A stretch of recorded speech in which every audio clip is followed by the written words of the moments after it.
as we look at the gun, this part of the gun here is called the lock. They call it a lock because locksmiths. You This is listen, the you stock, and listen. this is what? The barrel. So I have the whole lock, stock, and barrel. Good expression. Now, when we look at this gun, this part of the gun, the British thought that looked like something to them.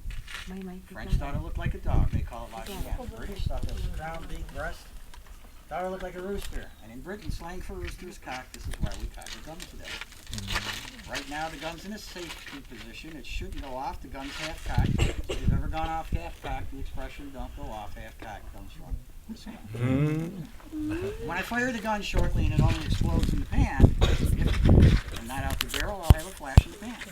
A lot of expressions that we use today in our country, anyway, and we don't know why we use them or where they come from, but that only comes from the gun, but a lot of the surrounding area here. No. Now, what I'm going to do is put some gunpowder here in the pan. I'm going to close the hammer over the top of that, and cast my weapon about, and put more gunpowder in the barrel. I'll take out the rammer and ram it all down. Then I'm going to bring the gun up and bring it to a full cock. And when I press the trigger, what should happen, I mean it will, but what should happen is this stone, it's harder than steel. It's called flint. It should strike this steel. It should scrape some of it away. That should cause it to spark. That should cause an explosion here, and this should fly forward. No. On the side of this barrel, there's a small hole. It's called a touch hole or a vent. That should cause another explosion in the barrel. If I had a musket ball in here, it should cause it to come out. The key word is should. You see, on a windy day, the gunpowder can blow away from right out of the pan. Or the spark can blow away from the gunpowder and it won't go off. On a rainy day, a humid day, gunpowder gets wet. It doesn't go off. At night, they didn't use the gun because they couldn't see to take black gunpowder, pour it in a dirty black pan in the dark. So they didn't fight at night or in the wind, rain, snow, sleet, Wednesdays. They didn't use the gun if they didn't have to. So right now, I'm going to reach into my little pouch here No. and take out a cartridge. Now inside this cartridge, Powder. is being a little stubborn, would normally be a musket ball in the bottom and gunpowder. But for safety, we don't put the musket ball. If I shoot you by accident, it isn't good for business, so we leave it out. Okay? Now my hands are full. How do I open this? By teeth. You have to have at least 2 teeth to be in the army. How many fingers? 4. Maganda sa dito, maganda One, sa to the wrist. Bite. Ibait na. Looking at my enemies so they know I don't like them. I put some powder in here.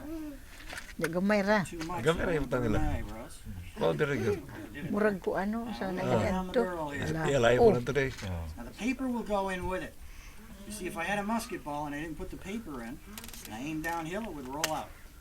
Ta. Now to be in the army, you have to be at least 5 feet 6 inches tall. Oh, See, if you're push not, pa. your arms aren't long enough to pull this out with 2 bolts. You would be too slow. I can also fire the gun with this in the barrel. And if I do, might even impale one of you. But you probably wouldn't be kind enough to give it back. Balik mo. In the case I have, I'm useless. It takes time, no? Next time. May nanay enemy. Lahi mas una. Put it Lagi. up on my shoulder. You see, if it was in the Army, I'd be telling my commander, the gun is loaded and ready to fire. Because in the Army, we weren't allowed to do anything without being told. I would always be told to take out the cartridge, open and close the can, to take out the rammer, to pour in the cartridge, to ram it, to put the rammer back every time. The first command is going to be make ready. I'm going to take the gun, bring it up, bring it to a full stop. The next command is going to be present, where I bring the gun level, put it against my shoulder, and bring my right foot back to the recoil. And the last command is fire. So I'm Para gonna no. ready, present, fire, what I'm going to say. Aim, fire on. We can't hit the target anyway. Sir, back just a little bit, please.